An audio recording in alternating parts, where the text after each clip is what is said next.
ഈ ഭൂമിയിലെ എല്ലാ ജീവജാലങ്ങളെയും എങ്ങനെയാണ് തരംതിരിച്ചിരിക്കുന്നതെന്ന് ചിന്തിച്ചിട്ടുണ്ടോ? അതിനെക്കുറിച്ച് നമുക്ക് നോക്കാം. 1969 RH വിറ്റാക്കർ പ്രസിദ്ധമായ 5 കിങ്ഡം വർഗീകരണം നിർദ്ദേശിച്ചു. 5 കിങ്ഡങ്ങൾ ഇവയാണ്: മൊണിറ ഏകകോശ ജീവികൾ, ന്യൂക്ലിയസ് ഇല്ല, ഉദാഹരണം ബാക്ടീരിയ. പ്രോട്ടിസ്റ്റ ഏകകോശ ജീവികൾ, ന്യൂക്ലിയസ് ഉണ്ട്, ഉദാഹരണം അമീബ, പാരമീഷ്യം. ഫംഗൈ ബഹുകോശ ജീവികൾ, പോഷകങ്ങൾ ആഗിരണം ചെയ്യുന്നു, എക്സാമ്പിൾ കൂണുകൾ, ഈസ്റ്റ്.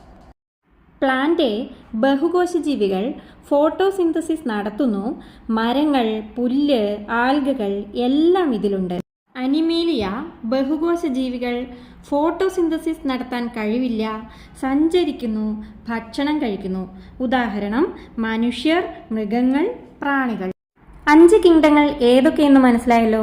ലൈക്ക് ചെയ്യുക, ഷെയർ ചെയ്യുക. കൂടുതൽ ബയോ ഷോർട്സുകൾക്കായി ചാനൽ സബ്സ്ക്രൈബ് ചെയ്യുക.